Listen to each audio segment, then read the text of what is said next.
Story की शुरुआत होती है 1986 जर्मनी के डजलडॉर्फ से। डॉक्टर केंजो तेनमा एक जापानीज न्यूरोसर्जन है जो जर्मनी के इजलर मेमोरियल हॉस्पिटल में काम करता है। डॉक्टर केंजो तेनमा बहुत टैलेंटेड है, जिस वजह से उनके कलीग्स उनको काफी प्रेज करते हैं। लेकिन हॉस्पिटल के डायरेक्टर डॉक्टर यूडो हैंडमैन उसे हमेशा हाई प्रोफाइल पेशेंट को ट्रीट करने के लिए प्रेशर करता है। मीन्स की इससे हमको पता चलता है कि यहाँ भी गरीबों की इज्जत झाड़ बराबर है। खैर, एक दिन एक केस आता है, एक छोटा सा लड़का है जिसके सिर पे गोली लगी होती है, साथ ही उसकी ट्विन सिस्टर जो ठीक है पर सदमे में है। एंड देन इनके बाद ही मेयर रॉडेकर को भी हॉस्पिटल लाया जाता है, जिनको एक इमरजेंसी सर्जरी की अत्यंत आवश्यकता होती है। सो इस चीज में हमारा डॉक्टर साहब है ही एक्सपर्ट, तो उनको बोला जाता है कि मेयर को पहले ठीक किया जाए। लेकिन डॉक्टर तेनमा एक डॉक्टर की तरह सोचता है और अपना मोरल एथिक्स बेच के मारता है इन बड़ों पे। मीन्स की जिसका केस पहले आया है उसका जान बचाना उनकी मेन प्रायोरिटी है। सो तेनमा डिसीजन लेता है और उस लड़के का ऑपरेशन पहले करता है। इससे वो लड़का तो बच जाता है, लेकिन मेयर कुत्ते की मौत मर जाता है। सो इस वजह से हॉस्पिटल के लोग तेनमा से नाराज हो जाते हैं, खासकर ये बड़वा जिसके बारे में हमने पहले बात की थी। एंड ऑल्सो मेन थिंग, सब लोग उस लड़के की फैमिली को लेकर भी कॉन्शियस होते हैं, क्योंकि उस लड़के के माँ बाप को किसने गोली मारी थी ये अभी तक क्लियर नहीं था।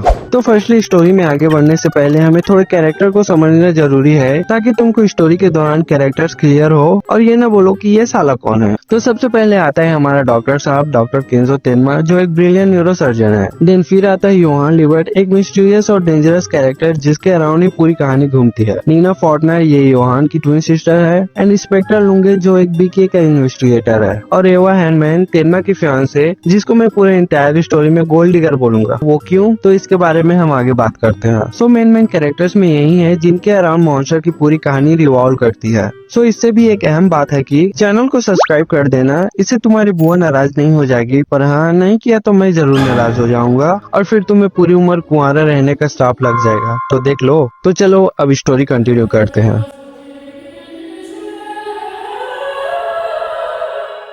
तो डॉक्टर तेनमा अपना डिसीजन जस्टिफाई करने की कोशिश करता है, लेकिन हॉस्पिटल डायरेक्टर यानी यही बुढ़ाऊ उसे पनिश करता है और उसके सारे प्रमोशंस और सर्जरीज कैंसिल कर देता है। फिर डॉक्टर तेनमा को एक और शॉक मिलता है। तेनमा की फियांसे एवा, जो ये बुढ़ाऊ की ही बेटी है, वो उससे ब्रेकअप कर लेती है, सिर्फ इसलिए क्योंकि तेनमा ने वो अमीर गरीब वाला रूल्स फॉलो नहीं किया था। इस बीच योहान, हाँ ये बच्चे का नाम ही योहान है, ये हॉस्पिटल में रिकवर हो रहा होता है, लेकिन रात को अचानक हॉस्पिटल में एक बड़ा हादसा हो जाता है। हम देखते हैं कि ये बुढ़ाऊ और वहाँ के दो सीनियर डॉक्टर की किसी ने गुद्दी चटका दी है। एंड ये इंसिडेंट सबको लगता है कि ये एक एक्सीडेंटल डेथ है। नेक्स्ट सीन में हमें डॉक्टर तेनमा को दिखाया जाता है, जो अपनी लाइफ के एक डेंजरस टर्निंग पॉइंट पे है, क्योंकि उसकी गोल्ड डिगर फियांसे ने उससे ब्रेकअप कर लिया है और वो अपने काम से भी हाथ धो रहा है। एंड उनका वो रोला हॉस्पिटल से भी खत्म हो चुका है। अब हमारा डॉक्टर साहब रिग्रेट में है कि उसने एक छोटे लड़के की जान तो बचा ली, लेकिन उस डिसीजन की वजह से उसकी लाइफ के एल लग गए हैं। फिर एपिसोड 3 की शुरुआत में हम देखते हैं कि हॉस्पिटल में जो 3 लोग, वो बुढ़ाऊ और 2 डॉक्टर की किसी ने गुत्ती नाप दी थी, उस केस से रिलेटेड उनकी इन्वेस्टिगेशन स्टार्ट होती है एंड पुलिस इसे एक बड़ा मर्डर केस बना देती है। फिर इस सीन में इंस्पेक्टर लुंगे इंट्रोड्यूस होता है, एक शार्प और थोड़ा अजीब सा इन्वेस्टिगेटर जो हर डिटेल को रोबोट की तरह याद रखता है। लाइक इस सीन में ये बंदा विदाउट एनी डिवाइस हाथ से टाइपिंग कर रहा है और डाटा अपने माइंड में स्टोर कर रहा है। एंड ये एपिसोड में भी जस्टिफाई देता है कि वो ऐसा करके अपने माइंड में डाटा स्टोर करता है। मतलब व्हाट द फक यार, राइटर ने कौन से नशे फूक के ये कैरेक्टर बनाया था।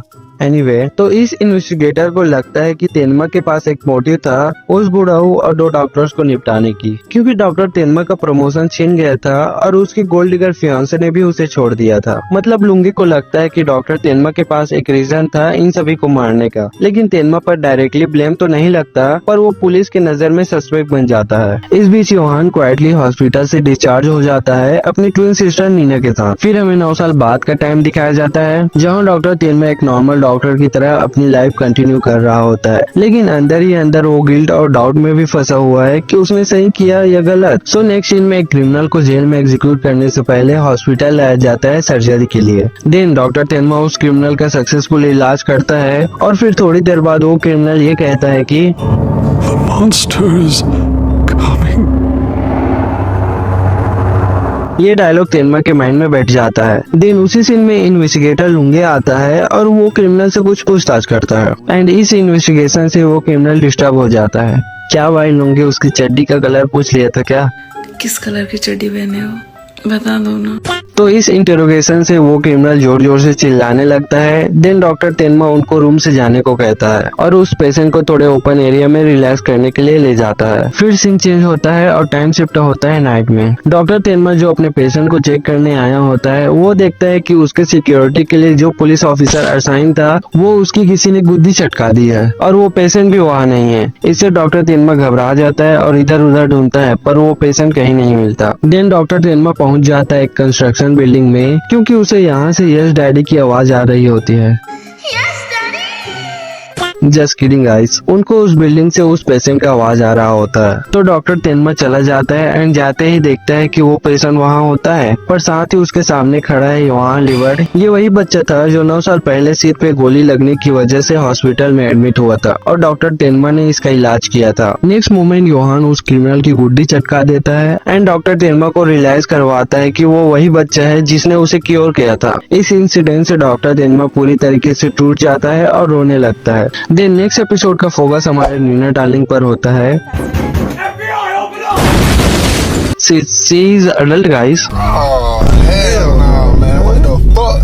सो अब तक वो अपनी ट्विन आइडेंटिटी से अनजान है और एक नॉर्मल स्टूडेंट की तरह हाइडलबर्ग में अपनी गोद लिए माँ बाप के साथ रहती है। हम देखते हैं कि उसके पास एक अननोन का मैसेज आता है जिसमें वो बड़वा झाड़ भर का पिकअप लाइन बेचकर मेरी नीना डार्लिंग को इम्प्रेस कर लेती है। ये शायद इस झाटू का तो फादर नहीं है। खैर, तो नेक्स्ट डे नीना अपने कॉलेज में होती है और उसे लगता है कि उसको कोई स्टॉक कर रहा है और हमें पता चलता है कि सच में ये स्टॉकर योहान होता है। इस बीच तेनमा भी अपने गिल्ट और डाउट के चक्कर में फिर से योहान की केस की तरफ अट्रैक्ट होता है। उसके अंदर एक स्ट्रॉन्ग फीलिंग होती है कि उसने जिस लड़के को बचाया था उसके पीछे कुछ बड़ा राज छुपा है। देन नेक्स्ट सीन में हम देखते हैं कि नीना यूनिवर्सिटी से अपने घर वापस आती है। आते ही नीना को फिर उस अननोन बंदे का लेटर मिलता है। उस लेटर में था कि कल उसे हैडलबर्ग के एक कैसल में 7 बजे नीना से मिलना है। तो नेक्स्ट डे 7 PM को नीना उस बंदे से मिलने भी चली जाती है। लो बताओ बेंचो, हम इधर एक एक पैराग्राफ लड़कियों के DMs में पेल दे रहे हैं पर किसी लड़की का रिप्लाई तक नहीं आ रहा है और यहाँ 2 पिकअप लाइन से बंदे ने बंदी बुला ली। एनीवे, सो इसी दिन नीना का बर्थडे भी होता है तो उसके फॉस्टर पेरेंट्स उसके बर्थडे की तैयारी करने में लग जाते हैं। इसी बीच सीन शिफ्ट होता है और हमें डॉक्टर तेनमा को दिखाया जाता है जो अपने एक दोस्त के साथ योहान वाले केस से रिलेटेड बात कर रहे होते हैं और बाद में उसे एक क्लू मिलता है तो वो दोनों निकल जाते हैं उस क्लू से रिलेटेड छानबीन करने। इसी दौरान हमको पता चलता है कि वो दोनों और कहीं नहीं नीना के पेरेंट्स के यहाँ गए हैं। वो नीना से पूछताछ करना चाहते थे पर नीना घर पर नहीं थी। नीना तो उस बंदे से मिलने गई होती है जो नीना को लेटर भेजता था। तो डॉक्टर तेनमा अपने दोस्त को वहीं रहने को बोलता है और चला जाता है नीना को ढूंढने। नीना उस बंदे से बात कर रही होती है, उसी बीच डॉक्टर तेनमा आ जाता है। तो इंटरेक्शन से वो बंदा कंफ्यूज हो जाता है और डॉक्टर तेनमा पर अटैक कर देता है पर डॉक्टर तेनमा बच जाता है और नीना उस बंदे को पकड़कर जमीन में गिरा देता है और हम देखते हैं कि बंदा अपने मेंटल स्टेट पे नहीं है एंड फिर कोई बंदा आकर उसकी गुद्दी चटका देता है। देन इसी बीच डॉक्टर तेनमा नीना को कुछ एक्सप्लेन किए बिना ले जाता है उनके फॉस्टर पेरेंट्स के घर पर जहाँ वो पूरा इंटरोगेशन करते हैं पर उन्हें जाते ही पता चलता है कि नीना के foster parents and doctor Tenma के दोस्त का ब्रूटली मर्डर हो गया है। ये देखकर नीना शॉक्ड हो जाती है और उस वक्त उसके माइंड में पुरानी यादें फ्लैश होने लगती है। डॉक्टर तेनमा भी वही सीन पर होता है जो उनको बचाने की कोशिश करता है पर वो सभी ऑलरेडी लमाओ डेड हो गए थे। फिर तेनमा पुलिस को कॉल करने की कोशिश करता है पर टेलीफोन की लाइन को किसी भड़वे ने काट दिया था। तो वो दोनों उस घर से निकलने की कोशिश करते हैं पर डोर ओपन करते ही डोर में कुछ पुलिस ऑफिसर आ जाते हैं जो बोलते हैं कि उनको यहाँ से किसी ने कॉल किया था तभी वो आए हैं। तो इससे डॉक्टर तेनमा को थोड़ी राहत मिलती है एंड वो उन मर्डर्स के बारे में बताता है एंड पुलिस उनको चेक करने के बाद उन दोनों को रेस्क्यू कर लेती है।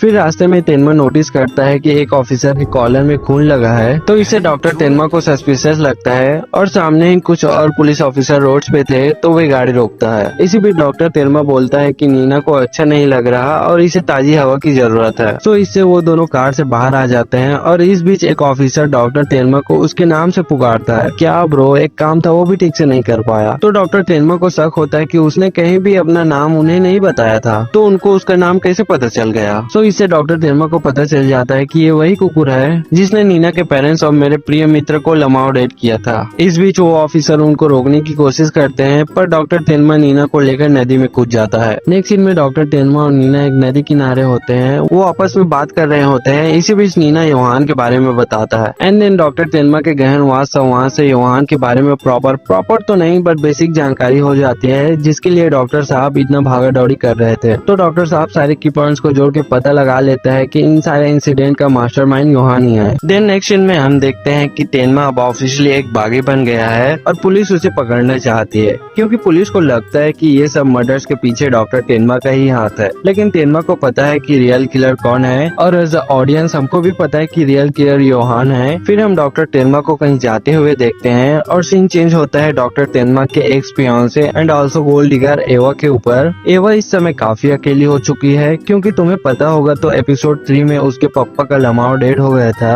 और ये भड़वी हमारे डॉक्टर साहब के मुंह पे तो एंगेजमेंट रिंग फेंक कर ब्रेकअप कर चुकी थी, तो अकेला होना ही था। सो इसे इस बात का बहुत रिग्रेट होता है और डॉक्टर तेनमा से वो मिलना चाहती थी। तो ये डॉक्टर केंजो तेनमा से फर्स्ट टाइम मिलने जाती है और थोड़ी बातचीत के बाद यहाँ भी ये भड़वी विक्टिम कार्ड खेल रही होती है। First of all main thing basically जो टाइम पीरियड एवा का दिखाया गया है वो पास्ट में हो रहा है, तो इसमें कंफ्यूज न होना। एंड इसमें टाइमलाइन थोड़ा एक्सॉर्टेड है, तो इसको भी प्रॉपर कवर करते हुए चलेंगे। सो यहाँ पर एवा डॉक्टर तेनमा से कंसल्ट करने की कोशिश करती है कि तेनमा उसके लाइफ में दोबारा आ जाए, पर हमारा डॉक्टर साहब ठहरा स्टड लौंडा वो उसके मुंह पे नहीं बोल देता है और वहाँ से चला जाता है। एंड एवा इस रिजेक्शन की वजह से कुछ एक्स्ट्राऑर्डिनरी बातें पुलिस और ये लुंगे इन्वेस्टिगेटर को बता देता है कि उसने ही मेरे डैड को मारा है एंड मेनी मोर थिंग्स। सो इस कारण पुलिस का हॉस्पिटल में छापा पड़ता है, पर डॉक्टर तेनमा वहाँ से फरार हो चुका होता है। दिन सीन शिफ्ट होता है करंट टाइम में, जहाँ डॉक्टर तेनमा कार ड्राइवर के साथ बैठा हुआ है और कहीं जा रहा होता है। नेक्स्ट एपिसोड में हम देखते हैं कि डॉक्टर तेनमा गन चलाना सीखने के लिए एक एक्सपीरियंस मर्चेंट ह्यूगो बर्हान से मिलता है। सो तेनमा ह्यूगो के साथ एक छोटे गाँव में रहता है और यही गन चलाना सीखता है। इस दौरान तेनमा की मुलाकात होती है एक छोटी लड़की से जो अकेली और थोड़ी दुखी जैसी रहती है। तो 1-1 में क्लियर करूँ तो इस एपिसोड का फोकस तेनमा की ट्रेनिंग और उसके मेंटल ट्रांसफॉर्मेशन पर होता है, जिसे हमारे डॉक्टर साहब मेहनत से अचीव भी कर लेता है। एंड आखिर में तेनमा उस लड़की को हंसाने में भी कामयाब हो जाता है, जिससे डॉक्टर तेनमा के अंदर थोड़ी सी इंसानियत और उम्मीद बची रहती है। एंड लास्ट में हम देखते हैं कि लुंगे इस मर्सनरी को इन्वेस्टिगेशन में ले लिया है और डॉक्टर तेनमा के बारे में इंफॉर्मेशन निकालने की कोशिश कर रहा होता है। एंड नेक्स्ट सीन में हमें वही बच्ची को दिखाई जाती है जो पानी में खेल रही होती है, और यहाँ थोड़ा इमोशनल सीन था जिसे देखकर सच में मेरे भी आंसू निकल गए थे। देन नेक्स्ट सीन की शुरुआत होती है वर्डन के एक पीटी टिप ऑटो हैकल से, जो एक छोटा मोटा कॉनमैन होता है। सो चोरी करते हुए तेनमा उसको पकड़ लेता है, पर पुलिस आने पर दोनों वहाँ से भाग जाते हैं। एंड ऑटो योहान से रिलेटेड थोड़ी जानकारी डॉक्टर साहब से शेयर करता है, तो इस बात से डॉक्टर तेनमा ऑटो से पूरा जानकारी मांगता है, पर ये साला चोरा है ही थी, तो ये जानकारी देने के लिए डॉक्टर तेनमा को ब्लैकमेल करता है। ऑटो को तेनमा की सर्जिकल स्किल के बारे में पता चल जाता है, तो वो तेनमा को उसके साथ चलकर एक गैंगस्टर को ऑपरेशन करने के लिए बोलता है एंड उसके लिए उसे जाना पड़ता है। सीन गैंगस्टर के ऊपर शिफ्ट होता है, जहाँ गैंगस्टर एक गोली लगने से इंजर्ड होता है और उसे अर्जेंटली डॉक्टर की जरूरत होती है। तो तेनमा मजबूरी में उनके हाइड आउट तक जाता है, वहाँ वो गैंगस्टर का ट्रीटमेंट करता है। ऑपरेशन के दौरान तेनमा देख लेता है कि उस गैंग का मेंबर्स किस तरह के क्रिमिनल्स हैं। देन एपिसोड के एंड में तेनमा और ऑटो उन लोगों से बचकर निकल जाते हैं एंड डॉक्टर तेनमा ऑटो से इंफॉर्मेशन गैदर करता है। फिर हम देखते हैं कि डॉक्टर तेनमा एक और क्लू फॉलो करता है, जो उसे एक पुराने ऑर्फनेज तक ले जाता है, जिसका नाम था किंडरहाइम 511। ये ऑर्फनेज असल में एक सीक्रेट इंस्टीट्यूट था, जहाँ छोटे बच्चों पर एक्सपेरिमेंट किए जाते थे। तेनमा वहाँ एक आदमी से मिलता है जो पहले किंडरहाइम 511 में था। वो बताता है कि बच्चों को कंट्रोल करने के लिए उन्हें एक दूसरे के खिलाफ खुद लड़ने पर मजबूर किया जाता था। धीरे धीरे पूरा ऑर्फनेज एक बैटलफील्ड बन गया, जहाँ बच्चों ने एक दूसरे को मारना शुरू कर दिया। इस वायलेंट नरसंहार के बाद किंडरहाइम 511 को ऑफिशियली बंद कर दिया गया एंड ये भी कंफर्म होता है कि योहान इसी ऑर्फनेज का पार्ट था। वहीं उसकी पर्सनालिटी का डेंजरस और डार्क साइड डेवलप हुआ। यहाँ हमें एक डीटर नाम का छोटा बालक मिलता है, जिसे ये बूढ़ा योहान जैसे बनाने की कोशिश करता है, पर इस टॉर्चर से वो लड़का कम्प्लीटली इंजर्ड था, तो डॉक्टर तेनमा के साथ आ जाता है। नेक्स्ट एपिसोड की शुरुआत होती है, जहाँ डॉक्टर तेनमा एक नए विलेज में पहुँचता है और उसकी मुलाकात होती है एक ओल्ड लेडी से, जिसका नाम पेड्रा होती है। पेट्रा अकेली रहती है और उसकी हेल्थ बहुत खराब हो चुकी है। पेट्रा के घर में छोटी छोटी बातों से हमें पता चलता है कि वो जिंदगी से थकी हुई है और वो अपनी बीमारियों से जूझ रही है। तो डॉक्टर तेनमा उसे देखता है, बातचीत करता है और डॉक्टर होने के नाते उसका ट्रीटमेंट भी करता है। नेक्स्ट एपिसोड में लुंगे की लाइफ का एक डार्क साइड दिखाया गया है। लुंगे जो एक ब्रिलियंट और रोबोटिक डिटेक्टिव है, पर अपने फैमिली लाइफ में पूरी तरह से फेल हो चुका है। उसका ऑब्सेशन सिर्फ अपने काम से है और इस ऑब्सेशन की वजह से उसकी फैमिली उसे छोड़ देती है, क्योंकि वो उनकी लाइफ की इम्पोर्टेंट इवेंट्स को बिल्कुल इग्नोर करता है। इस इमोशनल डैमेज के बाद लुंगे और भी ज्यादा तेनमा को पकड़ने के लिए डिटरमाइंड हो जाता है एंड तेनमा अब उसके लिए सिर्फ एक केस नहीं बल्कि उसकी पर्सनल फेलियर का भी एक कारण बन चुका है। दूसरी तरफ गोल्ड डिगर एवा की स्टोरी भी इस एपिसोड में आगे बढ़ती है, जो इस एपिसोड में तेनमा के प्राप्ति उसकी ऑब्सेशन और नफरत उसे कंट्रोल करने नहीं देती एंड वो अपने घर को ही आग लगा देती है। आखिर में लुंगे और एवा दोनों तेनमा को ढूंढने के लिए एक दूसरे से मिलते हैं। फिर एपिसोड 15 की शुरुआत फ्रैंकफर्ट मेन स्टेशन से होती है, जहां डॉक्टर तेनमा की मुलाकात डिटेक्टिव मेजनर से होती है। मेजनर अब एक डिटेक्टिव नहीं होता और वो सफेद पाउडर की आदत की वजह से थोड़ा वीक हो गया है। तेनमा उसे फॉर्टनर फैमिली मर्डर केस के बारे में कुछ इन्फॉर्मेशन मांगता है, तो मेजनर उसे बताता है कि वो सिर्फ एक स्पाई था और नीना के फॉस्टर पेरेंट्स का कत्ल माइकल मुलेर नाम के एक बंदे ने किया है। एंड वो ये भी बताता है कि उसे चुप कराने के लिए किसी ने उसे निपटाने की कोशिश भी की थी, लेकिन द बेबी नाम के सिंडिकेट लीडर ने उसे बचा लिया। मेजनर तेनमा को ये भी बताता है कि द बेबी कैंडी नाम के एक बार में मिल सकता है और उसने यही इन्फॉर्मेशन नीना को भी दी है। इसी दौरान सीन आइटम नीना पर शिफ्ट होती है, जो एक धंधे वाली की भेस में गान मटकाते हुए कैंडी बार में आती है ताकि वो योहान के बारे में जानकारी निकाल सके। वहाँ उसकी मुलाकात द बेबी से होती है। साला ये बुटला बेबी है, मैंने सोचा था कोई बैडस विलन होगा, छी। जो नीना को बताता है कि वो उसकी पूरी लाइफ और उसके असली नाम एना लिबर्ट के बारे में जानता है। इधर तेनमा जल्दी से कैंडी बार की तरफ भागकर जा रहा होता है ताकि वो नीना को बचा सके, लेकिन वहाँ एक टर्किश धंधे वाली तेनमा को वार्न करती है कि अंदर मत जाना क्योंकि तेनमा एशियन है और वहाँ के लोग तेनमा की गुद्दी निपटा सकते हैं। देन वो प्रोस्टिट्यूट तेनमा को बताते कि उसकी एक दोस्त ऐसे है जो एक टर्किश धंधे वाली है, उसको अंदर कुछ लोगों ने किडनैप कर लिया है। एंड देन ये सुनकर तेनमा जैसे उस बार में घुसने की कोशिश करता है, उसे एक रेड मर्सिडीज टक्कर मार देती है। इधर हमारी नीना डार्लिंग को एक मेंशन में ले जाया जाता है, जहां वो गंटर गोडली इसकी माँ का Gunther Goderitz तो इससे मिलती है। गोडलिस बताता है कि वो और द बेबी एक नियो नाजी ग्रुप के हिस्से हैं, जो मानते हैं कि योहान अगला हिटलर बन सकता है। गोडलिस नीना को ये भी बताता है कि योहान उसे ढूंढते हुए आएगा। देन नीना मैंसन में ही रुक जाती है और उसे पता चलता है कि आयसे को भी यहीं रखा गया है। मतलब आयसे उसके लिए अनजान थी, पर हमको पता था कि वो एक धंधे वाली है। नेक्स्ट सीन में द बेबी यानी ये साला बुटला हमारे डॉक्टर साहब को कुत्ते की तरह मार रहा होता है, जो एक नए प्लॉट का खुलासा करता है। मीन्स कि ये साला बुटला टर्किश डिस्ट्रिक्ट को जलाने वाला है, जिसे वो योहान के वेलकम पार्टी की तरह प्लान कर रहा है। लो, ऐसा होना चाहिए वेलकम पार्टी। एंड ऐसे को किडनैप करने का रीजन भी यही था कि ये बड़वी को इनके प्लान्स के बारे में पता चल गया था। सो ऐसे भी नीना को इसी प्लान के बारे में बता देती है। नेक्स्ट इन डीटर और ऑटो पर फोकस करता है। ये साला चोरा ऑटो एक चोरी करने का प्लान बनाता है, एक टर्किश एंटीक शॉप से एक महंगी कारपेट चुराने का। इस बात पर उसकी और डीटर की लड़ाई हो जाती है और वो दोनों अलग हो जाते हैं। देन अकेले भटकते हुए डीटर की मुलाकात आयसे की दोस्त से होती है, जो उसे डिनर पर बुलाती है। डिनर पर वो उसे बताती है कि आयसे को किडनैप कर लिया गया था कैंडी बार के लोगों ने, और उसने ये भी बताया कि एक एशियन आदमी को एक कार ने टक्कर मार दी थी। डीटर तुरंत समझ जाता है कि वो आदमी हमारा डॉक्टर साहब ही होगा, तो डीटर उसकी तलाश में कैंडी बार जाता है, लेकिन द बेबी के आदमी उसे पकड़कर बेसमेंट में ले जाते हैं। उधर बुरी तरह से घायल तेनमा को द बेबी के लोग कहीं ले जा रहे होते हैं, पर डॉक्टर तेनमा एक बंदे की गुड्डी पकड़कर उसे जनरल रोल्फ के पास ले जाने के लिए बोलता है। एंड साथ ही उसके साथ डीटर भी था, जिसे डॉक्टर साहब के साथ ही ले जा रहे थे। तो डॉक्टर तेनमा उस बंदे की गुड्डी पकड़ता है और डीटर को जाने को बोल देता है। देन वोल्फ डॉक्टर तेनमा से मिलता है और डॉक्टर तेनमा को बताता है कि वो द बेबी की अल्ट्रा राइट विंग ऑर्गेनाइजेशन से सिर्फ इसलिए जुड़ा हुआ है क्योंकि उसके अपने मकसद है। वुल्फ तेनमा को बताता है कि उसने ही योहान को उसका नाम दिया था और कैसे उसने ट्विंस को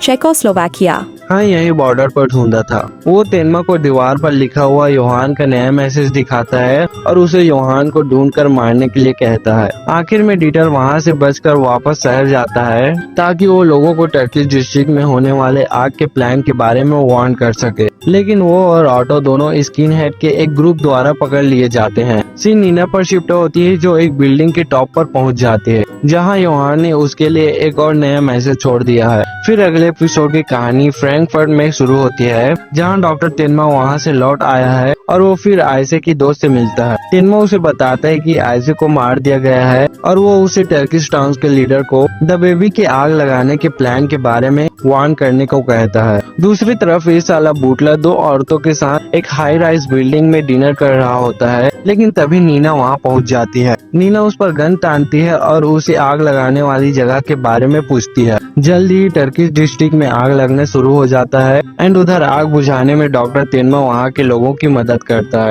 देन नीना द बेबी से इंफॉर्मेशन गैदर करके एक अबैंडन बिल्डिंग में जाती है जहाँ वो डीटर और ऑटो को पाती है, लेकिन ऑटो बताता है कि ये फैक्ट्री सिर्फ एक धोखा है और असली आग नदी के पास कहीं लगने वाली है। अगले सीन में तेनमा जख्मी लोगों का इलाज करता है और इधर नीना और डीटर जल्दी से नदी के पास वाली फैक्ट्री की तरफ दौड़ते हैं एंड ऑटो उसके पीछे से आता है जो अपने प्लान के मुताबिक एक महंगी कारपेट चुरा लेता है। नीना और डीटर फैक्ट्री पहुंचते हैं जहां उन्हें एक स्किन हेड मिलता है जो असली आग लगाने वाला है। इसी बीच तेनमा को ऑटो सड़क पर मिलता है जिसके पास चोरी की हुई महंगी कारपेट होती है। तेनमा ऑटो से कहता है कि वो उसे नीना और डीटर के पास ले चले। तेनमा और ऑटो फैक्ट्री पहुंचते हैं और आग लगने ही वाला था कि डीटर चोरी की हुई महंगी कारपेट का इस्तेमाल आग बुझाने के लिए करता है। पुलिस वहां पहुंचती है लेकिन तेनमा, डीटर और ऑटो एक बोट में बैठकर वहां से निकल जाते हैं। वो एक ऐसी बिल्डिंग पर जाते हैं जहां योहान ने एक मैसेज छोड़ा होता है।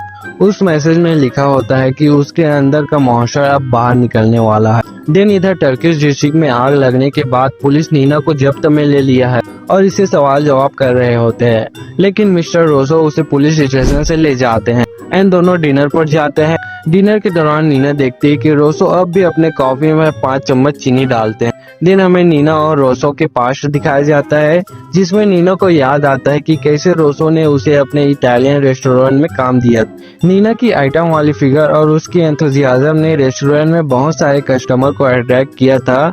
नीना तब अपने असली नाम ऐना का इस्तेमाल करती थी और उसने रोसो को बताया था कि वो अपने फ्री टाइम में गन शूटिंग का प्रैक्टिस करती है। देन हम प्रेजेंट में शिफ्ट होते हैं जहां नीना और रोसो ट्रेन स्टेशन पर होते हैं और नीना रोसो को बताता है कि वो योहान का पीछा करने वाला है और उसे पकड़ना चाहती है। तो फिर वो ट्रेन में बैठ जाती है और हम देखते हैं कि नीना थोड़ी इमोशनल है और वो ट्रेन से कहीं जा रही होती है। नेक्स्ट सीन की शुरुआत एक क्रिमिनल साइकोलॉजिस्ट रूडी गिलन से होती है जो एक कन्विक्टेड सीरियल किलर पीटर जर्गेंस का इंटरव्यू ले रहा है। जर्गेंस के सारे क्राइम्स एक पैटर्न फॉलो करता है। बेसिकली उसके विक्टिम 16 से 18 साल के बीच की लड़कियां होती है जिसको वो सेक्सुअली असॉल्ट करता था, लेकिन उसकी लास्ट विक्टिम हैना कैंप 52 साल की बुढ़िया थी और उस पर कोई सेक्सुअली असॉल्ट नहीं हुआ था। एंड इसी सीन में जर्गेंस रूडी को बताता है कि उसने कैम को एक दोस्त के कहने पर मारा था। फिर हम डॉक्टर तेनमा को देखते हैं जो अपने स्कूल के पुराने दोस्त वही इंटरव्यूअर रूडी गिलन से मिलने जाता है एंड देन उसे योहान के दिए हुए मैसेज को दिखाता है। तेनमा रूडी को समझाता है कि कैसे योहान ने इजलर मेमोरियल हॉस्पिटल के 3 डॉक्टर को मारा था और अब वो अपने सारे फोस्टर पेरेंट्स को भी मार रहा है। तेनमा रूडी से कहता है कि उसे योहान को रोकना है। पहले तो रूडी को लगता है कि तेनमा को डिसोसिएटिव आइडेंटिटी डिसऑर्डर है और वो खुद ही ये सब कर रहा है, इसलिए रूडी पुलिस को कांटेक्ट करता है और तेनमा को ऑर्डर पार्क में मिलने को बुलाता है जहां पुलिस उसे अरेस्ट करने का प्लान बनाती है। इससे पहले रूडी जर्गेंस का एक और इंटरव्यू लेता है। उसके बाद वो मिस्टर केम के घर जाता है जहां उसे काफी सारे लेटर्स मिलते हैं जिसमें योहान के वही मैसेज होते हैं जो तेरमा ने उसे दिए थे। इससे रूडी को यकीन हो जाता है कि जर्गेंस का दोस्त योहान सच में एग्जिस्ट करता है। एंड रूडी इस नतीजे पर पहुंचता है कि योहान और जर्गेंस का दोस्त एक ही इंसान हो सकता है। देन तेनमा और रूडी पार्क में मिलते हैं। रूडी तेनमा को बताता है कि वो अब उसे इनोसेंट मानता है एंड बताता है कि उसने योहान के बारे में सही बताया है। फिर वो तेनमा को एक बस टिकट देता है और उसकी मदद करता है ताकि वो पुलिस से बचकर निकल सके। देन नेक्स्ट सीन में हम देखते हैं कि डॉक्टर तेनमा और डीटर फ्रेम नामक जगह पे जा रहे होते हैं एंड डॉक्टर तेनमा एक गाड़ी से लिफ्ट मांगता है। रास्ते में उन्हें एक इंग्लिश कपल लिफ्ट देते हैं जिसमें मिस्टर जोन्स जो एक रिटायर्ड पुलिस ऑफिसर है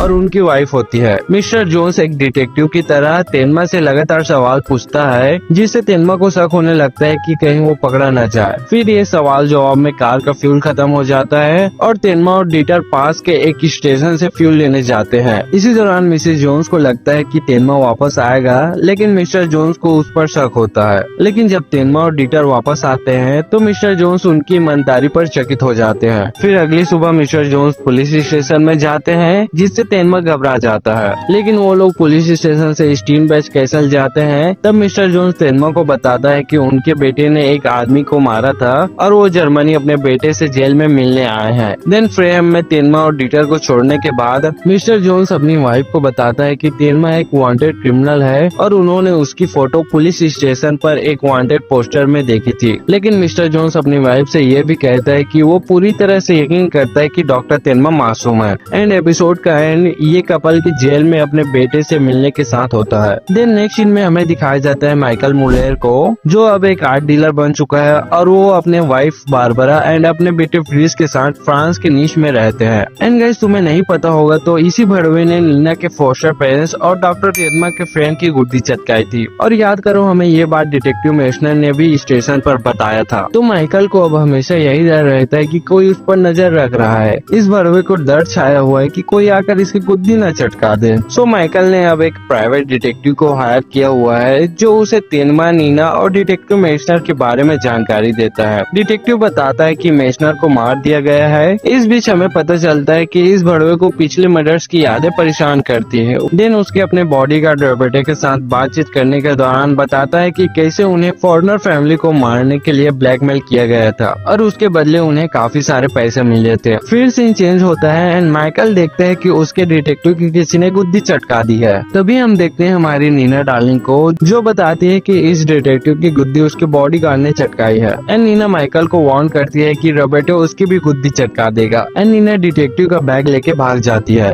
इधर रॉबर्टो को दिखाया जाता है जो माइकल की तरफ गन लेकर बढ़ रहा होता है। इससे माइकल के फट कर 4 के 64 हो जाता है और वो भागकर कार में चला जाता है। देन उसकी कार में नीना भी होती है जो माइकल को जबरदस्ती कार चलाने के लिए कहते हैं। नीना को पता होता है कि उसके फॉस्टर पेरेंट्स की गुद्दी इसी ने चटकाई थी, तो नीना गुस्से में माइकल को मारने के लिए कार रोकने को कहती है। एंड माइकल नीना को अपनी वाइफ से मिलने की कहानी सुनाता है जिससे नीना का दिल पिघल जाता है और वो उसकी जान बख्श देती है। देन नीना डिटेक्टिव का रिपोर्ट चेक करती है और उसे पता चलता है कि मेशनर को रॉबर्टो ने मारा है। तभी रॉबर्टो माइकल को फोन करके डिटेक्टिव का बैग मांगता है और अगर वो नहीं लाएगा तो उसकी वाइफ और उसके बेटे को मारने की धमकी देता है। सो इससे नीना और माइकल फिर घर जाते हैं एंड माइकल रॉबर्टो को बैग देता है, लेकिन उसे पता चलता है कि रॉबर्टो के लोगों ने नीना को पकड़ लिया है। सो माइकल एक अबैंडन्ड हाउस में नीना को ढूंढने जाता है जहाँ रॉबर्टो उसे मारने वाला होता है। देन माइकल रॉबर्टो के आदमियों को गोली मारकर नीना को बचा लेता है, लेकिन इस बीच उसे भी गोली लग जाती है। देन नीना घायल माइकल को वापस उसके घर ले जाती है। फिर हम डिटेक्टिव लुंगे को देखते हैं जो एक केस को इन्वेस्टिगेट कर रहा होता है जहाँ एक महिला का कत्ल हुआ है। लुंगे मिस्टर कीपर नाम के एक जर्नलिस्ट को बताता है कि उन्हें शक है कि तेनमा इस मर्डर में शामिल है, लेकिन ये लुंगे का एक प्लान होता है ताकि वो तेनमा को क्राइम सीन पर बुला सके और उसे पकड़ ले। सो नेक्स्ट सीन में तेनमा क्राइम सीन पर पहुंच भी जाता है और जांच के बाद समझ जाता है कि ये मर्डर योहान ने किया है। तभी लुंगे वहां पहुंच जाता है और तेनमा का पीछा करना शुरू कर देता है, लेकिन तेनमा एक विंडो से एस्केप कर जाता है और मिस्टर जिबेल जो उस मरी हुई महिला का नेफ्यू था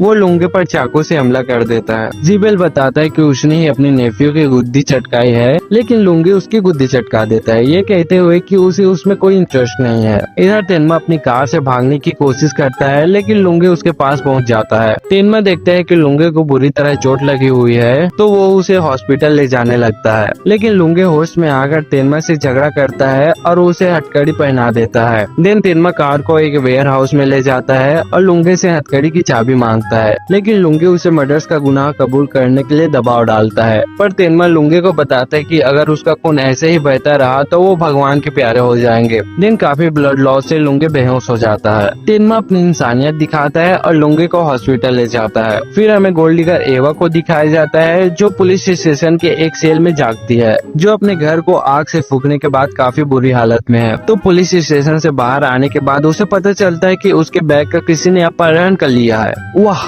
हिंदी में कितनी अच्छी पकड़ है मेरी। खैर, उसे एहसास होता है कि उसका बैग गायब है, तो वो पुलिस स्टेशन में जाती है, पर वहाँ भी उसका बैग नहीं मिलता। देन बैग ढूंढने के लिए वो अपने होटल के रूम में जाती है, जहाँ जाकर वो देखती है कि कोई उसके रूम में घुस आया था और उसने बैग के साथ पैसे भी चोरी कर लिए थे। तो एवा को बैग और पैसे नहीं मिलने पर वो अपना रूम भी छोड़ देती है, क्योंकि उसके पास रूम रेंट देने के पैसे नहीं होते। देन एवा अपने बोरिया बिछा समेत के शहर में भटकती रहती है। तभी हम रोबर्टो को देखते हैं, जो उसके सामने उसके पर्स लेकर आता है और कहता है कि लास्ट नाइट के पार्टी में तुम ये अपना बैग भूल गई थी।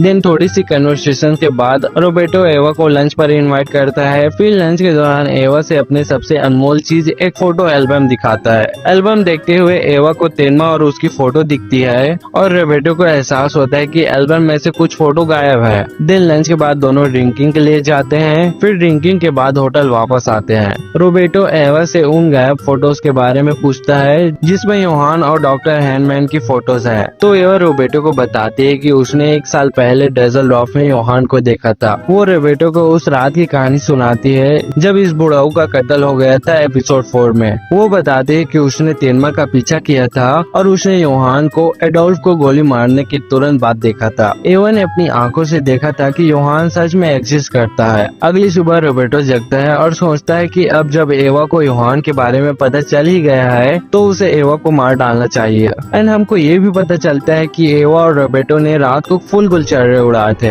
लेकिन सेक्सी एवा नींद से उठती है और कुछ बातचीत के बाद डॉक्टर तेनमा के बारे में पूछती है। फिर हम डॉक्टर तेनमा को देखते हैं, जो एक ब्लैक मार्केट डॉक्टर के रूप में काम कर रहा होता है। वो मिस्टर हैटमेयर, जो एक रिटायर्ड क्रिमिनल सिंडिकेट लेफ्टिनेंट है, उनका इलाज करता है।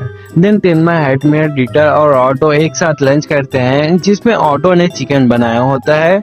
लंच के दौरान मिस्टर हैटमेयर बताता है कि कैसे उन्होंने पैसों के पीछे सब कुछ खो दिया। वो 5 साल पहले एक ऑर्गेनाइजेशन के बारे में बताते हैं, जो सारे क्राइम मनी को लॉन्ड्री करती थी, और बताता है कि कैसे उस ऑर्गेनाइजेशन के हेड एक दिन अचानक गायब हो गया था। हैटमेयर को शक होता है कि वो हेड अब कहीं पर एक स्टूडेंट होगा, क्योंकि अफवाहें हैं कि उसने ये ग्रुप 15 साल की उम्र में शुरू किया था। तेनमा को तुरंत समझ आ जाता है कि हैटमेयर योहान के बारे में ही बात कर रहे हैं। एंड हैटमेयर हिंट देते हैं कि वो हेड शायद म्यूनिख गया हो। देन इस बातचीत के दौरान डीटर हैटमेयर के बॉडीगार्ड हेलमेट को लंच पर बुलाने का सुझाव देता है, पर पहले तो हैटमेयर मना कर देते हैं, लेकिन डॉक्टर तेनमा के समझाने पर मान जाता है और डीटर को कहता है कि जाओ हेलमेट को बुला लाओ। उसी दौरान रोबर्टो वहाँ एवा के साथ पहुँचता है एंड पहुँचते ही ये साला मोटा गेंडा हेलमेट को गोली मार देता है। देन इधर हैटमेयर के पेजर पर अलर्ट आ जाता है कि हेलमेट को गोली लगी है और वो खतरे में है। फिर रोबर्टो एवा को एक गन देता है और तेनमा को ढूंढकर मारने को कहता है, लेकिन इधर से डीटर भागते पुकारते हुए एवा से मिलती है, जो उसे कहते हैं कि वो तेनमा को वहाँ से निकलने को कहे। तभी ये मोटा गेंडा एवा को गोली मार देता है एंड डीटर एवा की मदद करने के लिए वापस आता है, लेकिन एवा उसे तेनमा के पास जाने के लिए कहती है,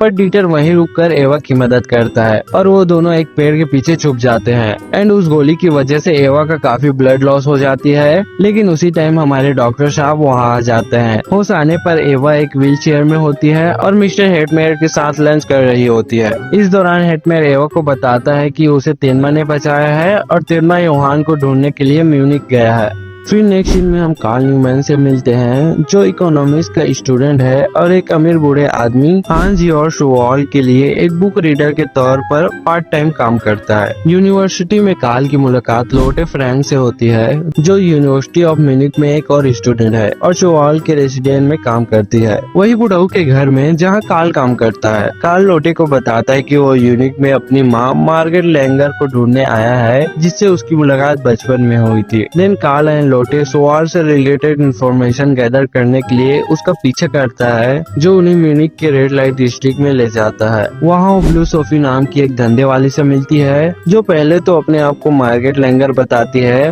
और कहती है कि वो सोआल के बच्चे की माँ है। लेकिन कार्ल को ब्लू सोफी पर विश्वास नहीं होता, क्योंकि असली मार्गरेट लैंगर का 1 साल पहले ही कत्ल हो चुका था। एंड ब्लू सोफी मानती है कि वो झूठ बोल रही है और कार्ल पर भी झूठ बोलने का इल्जाम लगाती है। देन लोटे को समझ आ जाता है कि कार्ल तो इस बुढ़ऊ का बेटा है। इस तरह धंधे वाली बताती है कि एक और लड़का भी सोआल का बेटा होने का दावा करता है और वो हर थर्सडे को उनके यहाँ काम करता है। लोटे को याद आता है कि उसने उस लड़के को एक बार देखा था, उसके ब्लॉन्ड बाल थे और वो काफी हैंडसम था। तो वो दोनों उस लड़के को ढूंढने का फैसला करता है। एंड लोटे को उस थर्सडे वाले लड़के का नाम पता चलता है, एडमंड फॉरहैंड। तो कार्ल एंड लोटे एडमंड को यूनिवर्सिटी में ढूंढते हैं, पर वहाँ वो नहीं मिलता। आखिर में कार्ल एंड लोटे एडमंड फॉरहैंड के रूम में जाते हैं, जहाँ वो उसे छत से लटका हुआ देखते हैं, मीन्स मरा हुआ पाते हैं। और लोटे बोलती है कि जिसको मैंने देखा था ये वो नहीं है। फिर अगले दिन हम देखते हैं लोटे को, जो कार्ल को उस लड़के से मिलवाती है। एंड ये वही लड़का था जो हर फ्राइडे को सोआल के यहाँ काम करता है, और हमें उसका फेस दिखाया जाता है, जो और कोई नहीं योहान लिबर्ट है। इधर मिस्टर सोआल ने रिचर्ड ब्राउन नाम के एक प्राइवेट इंस्टिगेटर और फॉर्मर पुलिस ऑफिसर को एडमंड फॉरहैंड की सुसाइड की जांच करने के लिए हायर किया है, क्योंकि एडमंड क्लेम करता था कि वो ये बुढ़ाऊ का ही बेटा है, और ये बुढ़ाऊ भी मानने को लग रहा था कि वो उसका ही बेटा है। तो ब्राउन अपने साइकोलॉजिस्ट डॉक्टर रिचवेन से इस केस के बारे में बात करता है एंड एडमंड के रूम का जांच पड़ताल करता है, जहां ब्राउन को द गैलिक वार की एक कॉपी मिलती है, जिसमें एक पैसेज पर अंडरलाइन किया गया है। इससे ब्राउन को शक होता है कि ये सुसाइड नहीं बल्कि मर्डर है। नेक्स्ट सीन में कार्ल यूनिवर्सिटी की छत पर योहान से मिलता है। योहान जब ये जानता है कि कार्ल बचपन से फॉस्टर होम्स में रह रहा है, तो वो उससे उसके पास्ट के बारे में पूछता है। कार्ल योहान को बताता है कि वो सोआल का बेटा है। एंड इस मुलाकात में योहान कार्ल के इमोशन को मैनिपुलेट करता हुआ दिखता है। सीन चेंज होता है और लोटे कार्ल को बताते हैं कि एडमंड की डेथ के बाद मिस्टर सोआल काफी उदास रहते हैं और वो ठीक से खाना भी नहीं खाते। वो कार्ल से सोआल को ये सच बताने को कहती है कि वो ही उनका असली बेटा है। इधर ब्राउन सोआल से कहता है कि वो नहीं मानता कि एडमंड ने सुसाइड किया था, और वो उन्हें बताता है कि एडमंड उनका बेटा नहीं था। कार्ल और लोटे सोआल को एक जंगल में ले जाने का फैसला करते हैं, जहां योहान के मुताबिक सोआल आराम करने जाते थे। लेकिन जब वो वहां पहुंचते हैं तो उन्हें पता चलता है कि वो जंगल अब नहीं है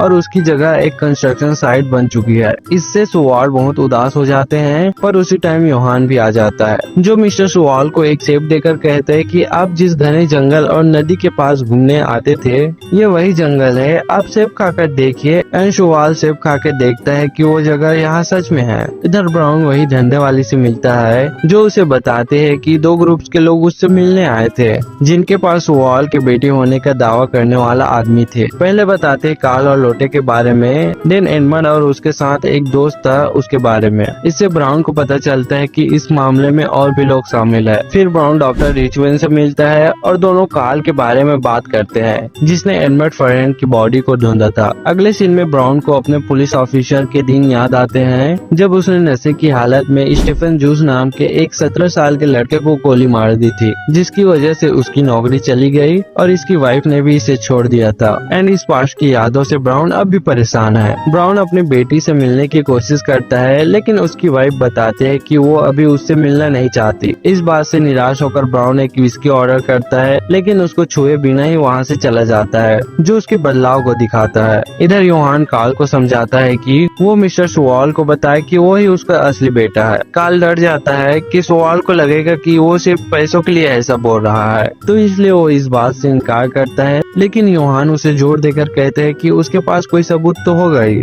ताकि वो सबूत दिखाकर क्लैरिफाई कर सके। तब कार्ल बताता है कि उसकी माँ ने उसे एक रैबिट्स फूड दिया था, जो सोआल अपने बेटे को देना चाहते थे, पर कार्ल ये कहता है कि वो इसके बारे में सोआल को नहीं बताएगा। तो योहान उसे वो रैबिट फूड अपने पास रखने की सलाह देता है, ताकि वो अपना इरादा न बदले। फिर कार्ल अपने घर लौटता है तो सोआल उसे फोन करते हैं और कहते हैं कि उसने जॉब छोड़ दी, इसका उन्हें अफसोस है, और वो उसे आखिरी बार पढ़ने के लिए कहते हैं। कार्ल पढ़ता है और रोते हुए देखता है कि शोवाल दरवाजे के पीछे खड़े थे और वो सब कुछ सुन रहे थे। आखिर में शोवाल कार्ल को वो रैबिट्स फूड दिखाते हैं और उससे पूछते हैं कि उसने पहले क्यों नहीं बताया कि वो ही उसका असली बेटा है। शोवाल बताते हैं कि योहान ने उन्हें सब कुछ समझाया है और वो आगे से योहान को अपना पर्सनल सेक्रेटरी बना रहे हैं। नेक्स्ट सीन में शोवाल रिचर्ड ब्राउन से कहते हैं कि वो एडमर फरहेन की डेथ की जांच बंद कर दे क्योंकि उन्हें उनका असली बेटा कार्ल मिल गया है। एंड देन ब्राउन को पता चलता है कि योहान अब शोवाल के साथ काम कर रहा है। देन इस एपिसोड में ब्राउन की लाइफ पर थोड़ा प्रकाश डाला जाता है। हम सीरीज में देखते हैं कि ब्राउन को एक सेंस ऑफ फियर ने जकड़ा हुआ है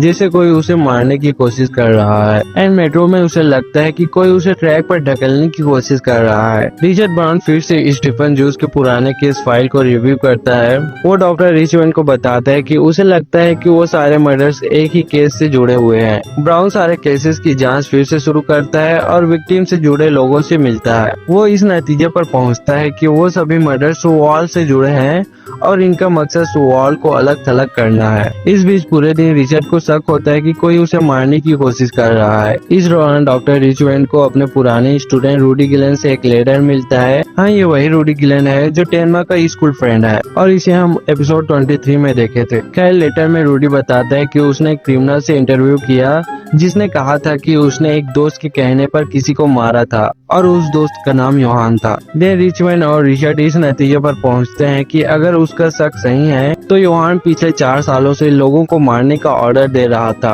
ताकि शोवाल को अलग छोड़ दिया जाए। उन्हें यह भी एहसास होता है कि एडमंड फरहेन की आत्महत्या जो शोवाल का बेटा होने का दावा करता था वो भी योहान से जुड़ी हो सकती है। फिर रिचर्ड ब्राउन अपनी एक्स वाइफ से मिलता है और उसे स्टीफन जूस केस के क्लिपिंग को एक एंड लूप में अपनी वाइफ को देता है। वो चाहता है कि उसकी बेटी रोजमेरी ये सब पढ़े और अपने बाप की सच्चाई को जान सके। देन योहान की जांच करते हुए रिचर्ड ऑब्बेन जाता है जहां वो लिबर्ट फैमिली से मिलता है। वो उसे बताता है कि उनका बेटा योहान लिबर्ट म्यूनिक यूनिवर्सिटी में पढ़ाई करता है एंड रिचर्ड को लगता है कि योहान सच में इनके ही बेटे हैं और वहां से चला जाता है। रिचर्ड को बाद में पता चलता है कि इस लिबर्ट फैमिली के असली बेटा 1978 में ही मर गया था और उन्होंने आग में जली हुई उसकी बर्थ सर्टिफिकेट में बदलाव किया था ताकि ये लगे कि उनका बेटा कभी मरा ही नहीं है। फिर डॉक्टर रिचमैन रिचर्ड को बताते हैं कि उन्होंने रूडी गिलन को योहान की फोटो दी है ताकि वो पीटर जर्गेन से पूछ सके कि क्या वो वही इंसान है जिसने उसे मारने को कहा था। तो इधर रूडी जर्गेंस को फोटो दिखाता है लेकिन जर्गेंस कहता है कि वो अपने दोस्त योहान को नहीं जानता। जर्गेंस एक पेन मांगता है और कहता है कि वो एक दिन पार्क में योहान से मिला था। Then you come to phrase repeat करने के बाद जर्गेंस उस पेन से खुद की गुद्दी चटका देता है। फिर रूडी रिचमैन को फोन करके बताता है कि जर्गेंस की सुसाइड योहान की फोटो देखने के बाद एक रिएक्शन थी एंड जिस कारण से उसने खुद को मार लिया। इधर रिचर्ड अपने घर वापस आता है और उसकी बेटी रोजमेरी का फोन आता है। उसके बाद योहान दरवाजा खोलकर आता है और बताता है कि वो शोवाल के घर पर मिले थे। वो दोनों एक बार में जाते हैं जहां योहान रिचर्ड को ड्रिंक ऑफर करता है लेकिन वो मना कर देता है। योहान रिचर्ड को स्टीफन जूस केस के बारे में बताता है और जूस को गोली मारने पर रिचर्ड की निंदा करता है। देन योहान रिचर्ड के लिए एक विस्की लेता है और वे दोनों बार से बाहर निकल जाते हैं और योहान बताता है कि स्टीफन जूस किंडर हाई 511 से था। तुम्हें नहीं पता तो ये स्टीफन जूस वही बंदा होता है जिसे रिचर्ड ब्राउन ने गोली मार दिया था, जिस वजह से उसकी नौकरी और वाइफ दोनों ने छोड़ दिया था। सो योहान रिचर्ड को छत पर ले जाता है और छत पर पहुंचने के बाद योहान रिचर्ड को बताता है कि उसने जूस को बिना किसी सबूत के मारा था और उसने झूठ बोला था कि वो नशे में था। योहान उसे सवाल करता है कि क्या एक ऐसा इंसान जिसने इतना बड़ा पाप किया है अपनी बेटी से सच में कह सकता है कि वो बदल चुका है। फिर योहान रिचर्ड को विस्की की बोतल ऑफर करता है। देन सीन चेंज होता है और पुलिस डॉक्टर रिचमैन के पास आकर कहती है कि रिचर्ड की डेथ हो गई है। इससे डॉक्टर रिचमैन शॉक हो जाता है एंड ये एपिसोड यहीं पर एंड हो जाता है। तो इस केस से रिलेटेड डॉक्टर रिचमैन कुछ जांच पड़ताल करता है और उसे एक डिटेक्टिव बताता है कि रिचर्ड ब्राउन ने यूनिवर्सिटी ऑफ म्यूनिक की छत से गिरकर खुदकुशी की है। पुलिस के मुताबिक उसने गिरने के पहले एक विस्की की बोतल पी थी, लेकिन रिचमैन को इस बात पर शक होता है और वो उस बार में जाते हैं जहां रिचर्ड ने एक बोतल खरीदी थी, पर हमें पता है कि बोतल तो योहान ने खरीदी थी। खैर, बारटेंडर बताता है कि रिचर्ड ने कॉफी ऑर्डर की थी और उसने एक विस्की की बोतल खरीदी थी। लेकिन रिचवन को याद आता है कि रिचर्ड सिर्फ स्कॉच पीता है, इसलिए उसे यकीन हो जाता है कि रिचर्ड ने वो बोतल नहीं खरीदी थी और उसे मारा गया है। फिर जब रिचवन मेट्रो स्टेशन में था तो एक आदमी उसे धक्का देकर ट्रैक पर गिराने की कोशिश करता है, लेकिन रिचवन उस आदमी को पकड़ लेता है और पूछता है कि ये करने के लिए तुम्हें किसने हायर किया है। तो वो आदमी बताता है कि एक बिग मैन ने उसे इस काम के लिए पैसे दिए थे। एंड देन रिचवन मार्गरेट लेंगर को ढूंढने के लिए रेड लाइट डिस्ट्रिक्ट एरिया जाता है। वहाँ डॉक्टर रिचवन एक प्रोस्टिट्यूट से मिलती है जो बताती है कि वो एक बिग मैन के साथ चली गई है। बियॉन्ड द सीज गाइस, ये सब इस बात को दिखाता है कि वहाँ लोगों को ढूंढने के लिए बिग मैन मीन्स रोबर्टो को काम पर लगाता है और अब रिचवन भी योहान के टारगेट लिस्ट पर आ चुका है। नेक्स्ट रोबर्टो एक पेशेंट बनकर डॉक्टर रिचवन के ऑफिस आता है। रिचवन थोड़े कन्वर्सेशन के बाद तुरंत समझ जाता है कि वो किसी इरादे से यहाँ आया है और डॉक्टर रिचवन पीछे दरवाजे से भाग जाते हैं। रोबर्टो उनका पीछा करता है लेकिन तभी तेनमा वहाँ पहुँच जाता है और डॉक्टर रिचवन को बचा लेता है। फिर डॉक्टर रिचवन तेनमा को बताते हैं कि उन्होंने और रूडी गिलन ने मिलकर तेनमा की मदद करने और योहान को ढूंढने का फैसला किया है ताकि तेनमा इनोसेंट साबित हो सके। रिचवन तेनमा के लिए एक टेम्पररी हाइड आउट का इंतजाम करता है जहाँ वो रह सकते थे। फिर तेनमा, रिचवन और डीटर एक साथ सोवॉल की एक कंपनी जाते हैं जहाँ वो सोवॉल, कार्ल और योहान को देखते हैं। देन वो अपने हाइड आउट में आ जाते हैं और डॉक्टर रिचवन तेनमा को वहीं रुकने को कहता है। फिर अगली बार जब रिचवन अपने घर आते हैं तो वो डीटर को बाहर पाता है और डीटर उन्हें बताता है कि तेनमा चला गया है और वो अकेला ही योहान को मारने जा रहा है। इधर इंस्पेक्टर लुंगे होता है जो रूडी गिलन से मिलने जाते हैं और उसे उसके म्यूनिक जाने और डॉक्टर रिचवन और तेनमा के साथ उसके रिश्तों के बारे में सवाल जवाब करते हैं। लुंगे को शक है कि रूडी ने ही तेनमा को भागने में मदद की थी। रूडी लुंगे को बताता है कि तेनमा इनोसेंट है और उसे एक रिपोर्ट दिखाता है, पर लुंगे उसकी थ्योरी को मानने से इनकार कर देता है। तब रूडी उसे योहान की फोटो दिखाता है और लुंगे उस फोटो को अपने पास रख लेता है। फिर रूडी से पूछता है कि तेनमा कहाँ है, तो वो बोलता है कि तेनमा म्यूनिक में है। फिर लुंगे फोन पर इन्फॉर्म करता है कि तेनमा म्यूनिक में है। दिन हमें डॉक्टर तेनमा एक स्नाइपर राइफल खरीदते हुए दिखते हैं। नेक्स्ट सीन में लोटे फ्रैंक की मुलाकात हमारी नीना डार्लिंग से यूनिवर्सिटी लाइब्रेरी में होती है। नीना वहाँ मार्गरेट लेंगर पर रिसर्च कर रही होती है और लोटे को बताते हैं कि वो बावरिया में हाल ही में हुए मर्डर्स को भी जांच कर रही है जो अनसॉल्व्ड है। सीन चेंज होता है और यहाँ लोटे कार्ल को डांस के लिए पूछती है लेकिन कार्ल मना कर देता है। तो लोटे फिर नीना को अपने साथ क्लब ले जाती है। वहाँ एक नशे में धुत आदमी कॉन्स्टेंटली लोटे को पकड़ता है और बताता है कि कार्ल ने उसे लोटे के साथ डांस करने के लिए पैसे दिए थे। इस मिसबिहेव से नीना गुस्सा हो जाती है और उस आदमी को पीट देती है।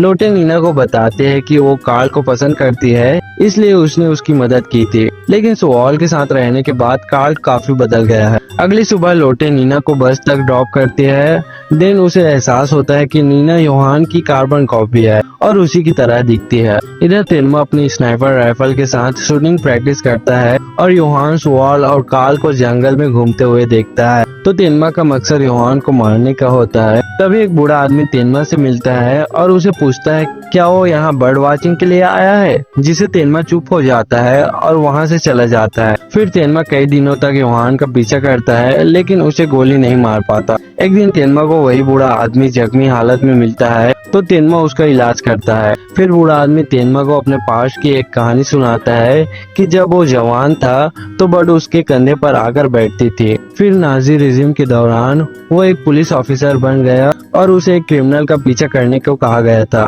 फिर जब उसे पता चलता है कि वो क्रिमिनल सिर्फ एक विदेशी था तो फिर भी उसने उस विदेशी को गोली मार दी। उस दिन के बाद से वो हर दिन यहाँ आता है, माफी मांगता है, लेकिन अब बर्ड उसके कंधे पर आकर कभी नहीं बैठती। आखिर में एक चिड़िया तेनमा के कंधे पर आकर बैठती है और बूढ़ा आदमी कहता है कि अब इस जंगल में और खून नहीं बहेगा। इससे तेनमा को एहसास होता है कि उसके अंदर अभी भी इंसानियत है और उसके हाथों से खून नहीं बहना चाहिए। फिर म्यूनिक में कई बच्चों के छतों से गिरकर मरने का खबर आने लगता है। वहीं एक बच्चा जो इस हादसे से बच गया है जिसे हॉस्पिटल में एडमिट किया गया है और डॉक्टर रिचवन उस जख्मी बच्चे मार्टिन से मिलने आता है। और जब रिचवन मार्टिन की मां के साथ थोड़ी बातचीत करने के लिए बाहर जाते हैं तो इधर डीटर चुपके से मार्टिन के रूम में घुस जाता है। डीटर मार्टिन से पूछता है कि क्या उसे छत से गिरने में डर नहीं लगा, तो मार्टिन उसे बताता है कि वो एक गेम खेल रहा था और उसमें होता यह है कि दो बच्चे छत की बाउंड्री पर आंख बंद करके एक दूसरे की तरफ चलते हैं और जो बच्चा बच जाता है वो विजेता बन जाता है। मार्टिन डीटर को बताता है कि उसे ये गेम एक दोस्त ने सिखाया था। खैर हम व्यूअर्स तो जानते हैं कि ये भड़वा दोस्त कौन होगा। खैर मार्टिन डीटर को छत पर ले जाता है और उसे फोर्स करता है कि वो भी गेम खेले। इस दौरान मार्टिन का बैलेंस बिगड़ता है और वो गिरने लगता है, लेकिन डीटर उसकी जान बचा लेता है। मार्टिन डरता है और मानता है कि वो योहान जैसा कभी नहीं बन सकता जिसने उसे ये गेम सिखाया था। देन मार्टिन डीटर को बताता है कि योहान ने कहा था कि उसे जल्द ही एक जापानीज आदमी गोली मारने वाला है। फिर सीन चेंज होता है मिस्टर सोवाल के ऊपर। यूनिवर्सिटी ऑफ म्यूनिख की लाइब्रेरी में एक बड़े किताबों का डोनेशन कर रहे हैं, जिसके लिए एक सेरेमनी आयोजित की जाती है। योहान और कार्ल भी इस सेरेमनी के लिए लाइब्रेरी आते हैं। वहाँ पर योहान को एक पिक्चर बुक और ब्लोडा मिलती है, जिसे देखते ही वो बेहोश हो जाता है। ये पहली बार है जब योहान की कोई वीकनेस सामने आती है। फिर जब तेनमा को इस सेरेमनी के बारे में पता चलता है तो योहान को खत्म करने के मकसद से वो भी लाइब्रेरी आता है। फिर हम देखते हैं योहान को, जिसके पास रेड हिंडलबर्ग नाम से एक लेटर आया है जिसमें मिलने की बात लिखी होती है। तो योहान इस रेड हिंडलबर्ग से मिलने जाता है, जो और कोई नहीं बल्कि ब्लू सोफी होती है। वही हमारी धंधे वाली औरत। ब्लू सोफी योहान को अपने पास्ट के बारे में बताती है। कहती है कि असली मार्गरेट लैंगर ने उसे बताया था कि सोवाल के साथ उसके अफेयर से उसे एक बेटा हुआ था, जिसे उसने अडॉप्ट करने के लिए दे दिया था। जब मार्गरेट मर गई तो ब्लू सोफी ने मार्गरेट लैंगर की आइडेंटिटी अपना ली ताकि वो सोवाल से पैसा ले सके। और गाइस ये मार्गरेट लैंगर और कोई नहीं, ये कार्ल की मदर होती है। होप कि तुम्हें अभी तक पूरी स्टोरी क्लियर हो। तो ये धंधे वाली योहान को बताती है कि उसने ये समझ लिया है कि हेलेंका, रिचर्ड ब्राउन और एडमंड फरेन की मौत का जिम्मेदार वो ही है। मीन्स कि योहान ही ने इनको मारा है। इस जानकारी से ब्लू सोफी योहान को ब्लैकमेल करने की कोशिश करती है एंड शायद इसी वजह से इसने योहान के पास लेटर भेजा था। तो फिर योहान वहाँ से चला जाता है और ब्लू सोफी का नया बॉयफ्रेंड, जिसे ये बेबी बेबी करके बुला रही थी, योहान के साथ बातचीत करने के दौरान ये हमारा द बिग मैन रॉबर्टो भाई साहब होता है, जो उसे मार डालता है। तेनमा ब्लू सोफी की मौत की जांच करता है। इस दौरान वो एक जवान वियतनामीज डॉक्टर से मिलता है जो अनडॉक्यूमेंटेड इमिग्रेंट्स का इलाज करती है। इस डॉक्टर से मिली जानकारी से तेनमा को एहसास होता है कि ब्लू सोफी की मौत के पीछे भी योहान का ही हाथ है। इधर इंस्पेक्टर लुंगे म्यूनिख आते हैं, जहाँ वो तेनमा के जापानीज दोस्तों से मिलकर उसके बारे में जानकारी हासिल करता है। इसी दौरान लुंगे को उसकी बेटी का फोन आता है, जो म्यूनिख में ही रहती है, और वो अपने ग्रैंड चाइल्ड से मिलने को कहती है। लेकिन लुंगे काम में इतना बिजी होता है कि वो जापानीज दोस्तों के साथ एक बार में जाते हैं और अपनी बेटी से मिल नहीं पाते। वहीं पर उन्हें यामामोटो नाम के एक जापानीज आदमी से ऑल्बुडा नाम के एक पिक्चर बुक मिलती है। इधर रूडी गिलैन एक मर्डरर से बात करके पता लगाता है कि योहान का अगला मूव उसके नए फॉस्टर पेरेंट्स द लिबर्स को मारने का हो सकता है। ये सुनकर डॉक्टर रिचवन तुरंत लिबर्स के पास जाते हैं और उन्हें योहान के बारे में सब कुछ बताते हैं, और ये भी बताते हैं कि कैसे योहान ने अपने सारे फॉस्टर पेरेंट्स को मारा है, इसलिए उनकी लाइफ भी खतरे में है।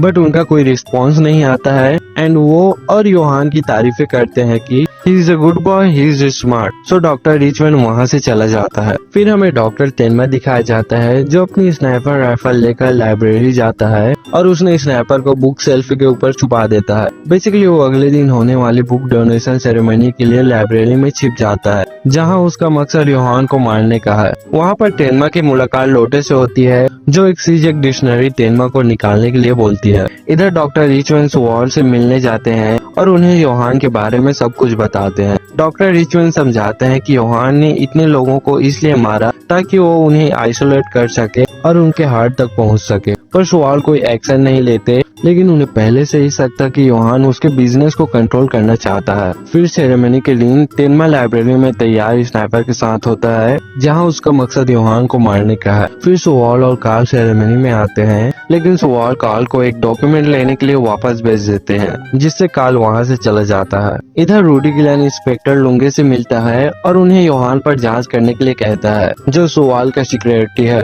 रूडी गिलैन लुंगे को बताता है कि योहान ही असली सीरियल किलर है, लेकिन लुंगे उसकी बात नहीं मानता और कहता है कि जांच ठीक चल रही है और उन्हें यकीन है कि योहान सिर्फ तेनमा के दिमाग में है। ये भोसड़ी का लुंगे थोड़ा बीकेल है क्या? जब इतने सारे लोग योहान को सच मानते हैं, फिर भी ये साला डॉक्टर तेनमा के ही पीछे पड़ा है। Sorry about that guys. So जब लुंगे को पता चलता है कि तेनमा ने स्नाइपर राइफल खरीदी है, तो तेनमा के पॉइंट ऑफ व्यू से सोचने की कोशिश करता है एंड वो ये नतीजा निकालता है कि तेनमा का टारगेट सुवाल है। लो बताओ बेंच। फिर इधर लोटे ट्रेन स्टेशन पे नीना से मिलती है जो म्यूनिख छोड़ रही है। लोटे नीना को बताती है कि उसने पता लगाया है कि वो और योहान ट्विन है। लोटे नीना को ब्लूडा बुक की कॉपी दिखाती है जिसे देखकर नीना को वो रात याद आने लगती है जब उसने योहान को गोली मारी थी। एंड नीना उस मॉन्स्टर वाले बुक को पढ़ती है जिसे पढ़कर योहान बेहोश हो गया था। इस किताब को पढ़ने के बाद नीना को वो रात याद आने लगती है जब उसने अपने भाई को गोली मारी थी। लोटे नीना से सवाल जवाब करती है और उसे बताती है कि उसे लगता है कि एडमंड फरहेन, रिचर्ड ब्राउन और ब्लू सोफी की मौत योहान से जुड़ी है। लोटे नीना को इन्फॉर्म करते हैं कि योहान बुक डोनेशन सेरेमनी में है, तो नीना तुरंत अपने बैग में रखी पिस्टल चेक करती है और वहाँ से निकल जाती है सेरेमनी में। इधर तेनमा योहान को देखकर अपने पुराने यादों में खो जाता है जब योहान ने एडोल्फ जंकर और फॉर्नर फैमिली को मारा था। तेनमा को इस वक्त गोली चलाने में मुश्किल हो रही थी क्योंकि उसकी मोरालिटी उसे रोक रही थी। तभी रोबर्टो तेनमा पर पीछे से हमला करता है और उससे स्नाइपर राइफल छीन लेता है। रोबर्टो का मकसद सुवाल को मारने का होता है, लेकिन तेनमा उसे रोक देता है। सुवाल को योहान का प्लान समझ आ जाता है, तो अपनी स्पीच के दौरान वो लोगों को शांति से लाइब्रेरी से बाहर निकलने की निर्देश देता है।